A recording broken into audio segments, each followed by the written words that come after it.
Continuing in Seneca's On Anger, Book 3. Let's look at a few things he says about anger. Part of this will just be more advice on how to avoid anger.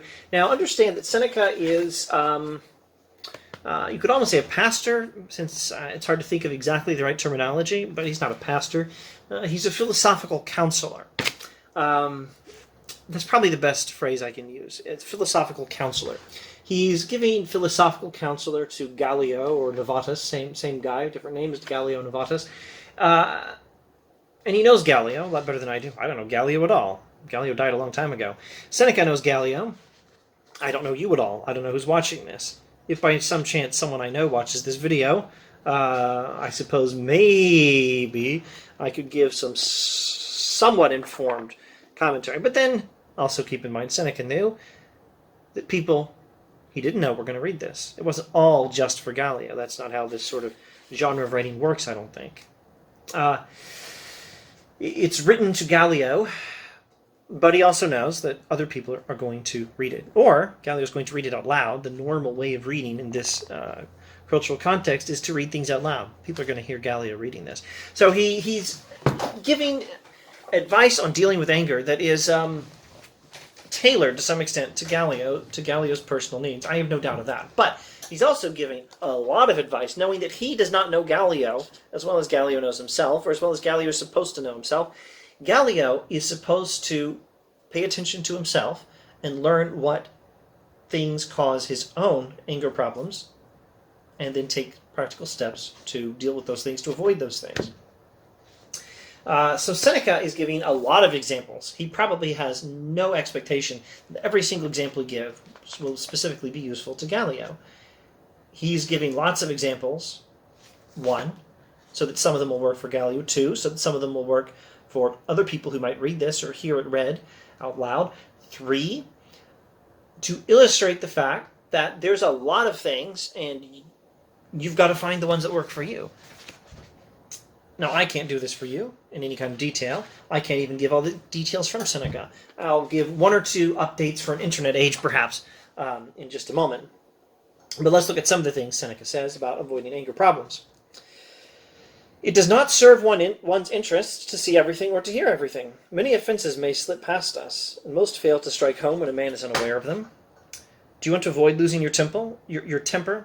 Resist the impulse to be curious.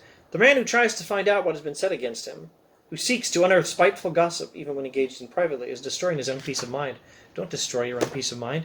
Don't seek all information of anything negative someone might have said about you. You don't need to know all of these things.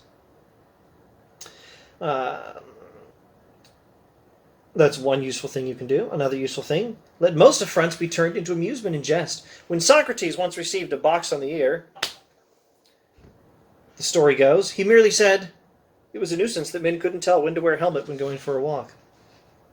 What matters is not how an offense is delivered, but how it is endured, etc. Anger often comes to us, but more often we come to it. So it's very useful to think about things that things that tend to make you angry, and do what you can to avoid them happening to you. But also, think about the things you do that lead to you having anger problems, and do what you can to avoid them. Anger often comes to us, but more often we come to it. Never should we summon it. Even when it falls on us, it should be cast off. Cast off anger when it falls on you. Never summon anger willfully, etc., etc. Here's where I wanted to give an update for the internet age. Here's an example of a few things that might help some of us. Might help lots of us. Think of the things on social media you do that lead to you having anger problems. Stop doing them. Or if it's not the doing of the thing, but the doing of it too much that causes the problem, stop doing it so much. Or rather, if the thing that causes you the problem is doing too much of something else, then stop doing the thing that causes the problem. Do less of the something else, i.e., less social media, or less talking politics on social media. Or if it's the best way to deal with an anger problem you might happen to have, none of it at all.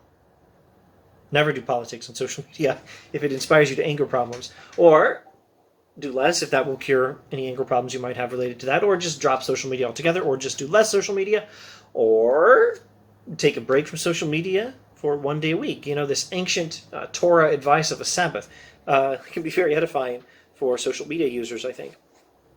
Taking one Sunday or one Saturday off a week to not touch social media might do a world of good for your state of mind. Now, this might not be relevant to you at all. Personally, I never use Twitter. I never touch the stuff. Not everyone needs this advice. And it's possible that someone who uses even Twitter and talks about politics on social media doesn't need this advice for avoiding any anger problems. I'm sort of guessing here. I'm giving one update, just one update for the internet age that will probably help some people. If you're the person who needed to hear that, well, I hope you heard that.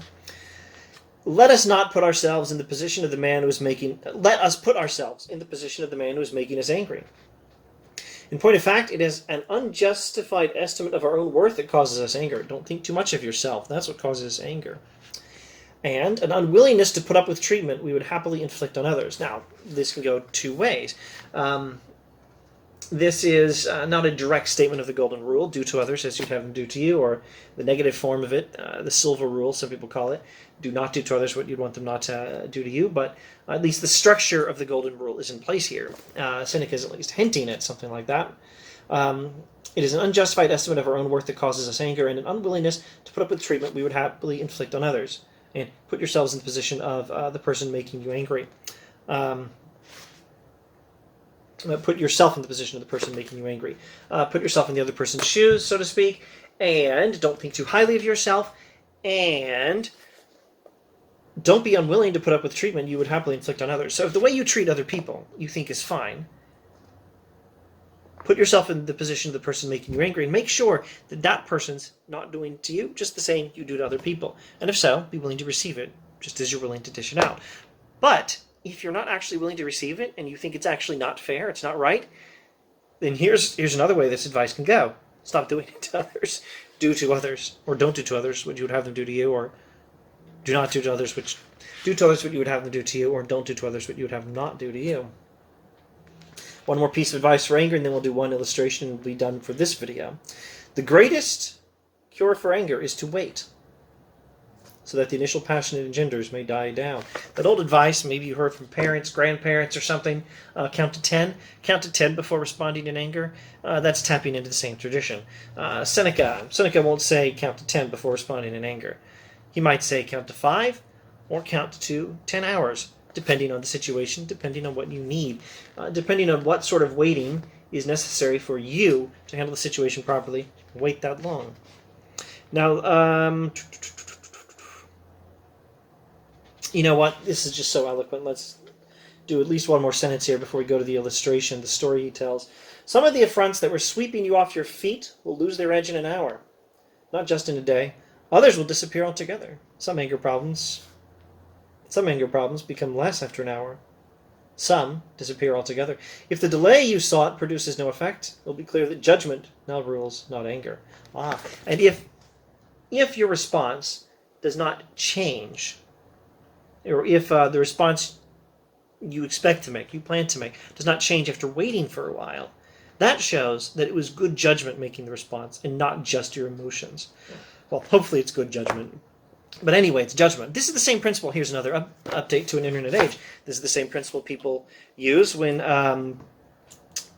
they hammer out an email, a quick email, and then instead of sending it right now, they wait. Save the email, come back to it later. Come back to it after an hour, come back to it after a day. And then, if you still have to say the same thing, that's a clue that it's judgment, hopefully good judgment, but at any rate it's judgment that's making the email go out that way.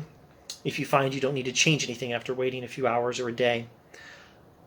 But if you find that after waiting a while, calming down, getting some sleep, taking a break, going for a walk, having a nice cup of tea, whatever, if after this interval you come back to the email and you find that now you think it best to say things a little differently, that's a clue that you came this close to sending off an email in anger that didn't need to be sent. So that's really good advice for some of us. Oh, and speaking of social media, your social media replies, your Facebook replies, your Twitter replies, or your initial post on Facebook or Twitter. Watch it. Sometimes you have to say things fast. I won't deny that. But sometimes it is appropriate to wait for an hour, a day, or whatever. And then if nothing seems like it needs to change when you come back to it, that's a clue that you're acting on judgment. Hopefully good judgment, but at least you're acting on judgment and not on an outburst of angry emotion. But if something does change, well, it's good if you took the advice to wait. Incidentally, Seneca is not denying that that Gallio, or himself, or anyone else who might hear this, has botched this in the past. If you're cringing and thinking, oh, I did send that email. Oh, I did say the angry thing on Twitter. Oh, I should have waited. Well, there's no time like the present to start doing better in the future. Of course you've botched it in the past. So has Seneca. So have I.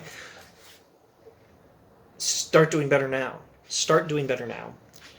Now let's look at this illustration. On one occasion, Plato was angry with his slave. I haven't checked the Latin text here. I wouldn't be surprised if this were the word servus, which could be translated servus, could be translated as servant. But at any rate, whether the English slave or the English servant is the best translation, there's something here. We probably both agree, you, whoever's watching this, and I probably agree this isn't quite right. This is someone subjected to Plato's authority in some work relationship, and Plato has the right to beat this person. We don't approve of this. And Plato, we don't approve of this social system. We don't approve of Plato having slaves or servants who are subjected to his wrath in this way. But look at what Plato does right. Plato was angry with his slave and could not grant himself a delay. He ordered the man to take off his tunic at once and to bare his shoulders to the whip, intending to flog him with his own hand.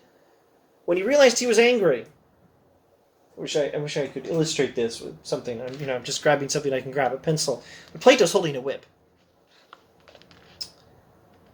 He ordered the man to take off his tunic, etc., etc. When he realized he was angry, he held back his hand, upraised as it was, and stood there as if poised to strike. A friend who happened to walk in asked him what he was doing and received the reply, I'm exacting punishment from an angry man. Like a man stunned, he kept that position, unbecoming in a philosopher, someone about to vent his rage. All memory of the slave now banished, as he had found another man he was more eager to punish.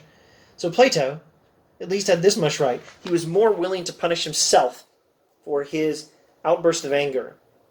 Fortunately, he stopped before it went as far as it might have gone. He was more willing to punish, more eager to punish himself for the outburst of anger. He'd already gotten as far as doing this much, and the outburst of anger he'd almost gone further in. I'm not phrasing this perfectly. He was more willing to punish himself for the anger he'd already displayed and the anger he was about to do worse with. It's more willing to punish himself for that than he was to punish the slave for whatever the slave had done.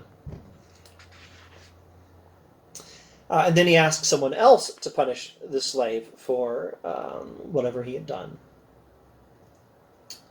Admitting that he would have done it inappropriately because he was acting in anger. Oh, and he says this. He says, this slave should not be in the power of one who is his own slave. Plato, in this story, was about to whip this slave for whatever the slave had done that was wrong, or possibly a servant. And he realized that he was a slave to his own anger, and that this was all wrong. Seneca, like a good Stoic would, appeals to Plato as a source of wisdom. Does any man wish to entrust himself to an angry man when Plato stripped himself of this power? If the great philosopher Plato would not exact punishment when angry, neither should you. Now, maybe there's no one you're allowed to beat physically. Well, if there is, well, there's probably not anyone you're allowed to beat. Maybe there's no one you can get away with beating physically, but punishment in words still happens. And again, the update for the internet age. A lot of us need this advice for social media or whatever. Anyway, Plato stripped himself of this power. Grant yourself no license when angry. Why? Because then you want complete license. Don't give yourself freedom to do what you want when you're angry. That's our closing piece of advice from Seneca on anger for today. Don't give yourself the freedom to do whatever you want. Stop yourself before you do whatever you want to do when you're angry, because then you want complete license. You want to give yourself no limits, and that's very dangerous. Take a lesson from Plato's shaming himself for his bad behavior, and don't give yourself license when angry.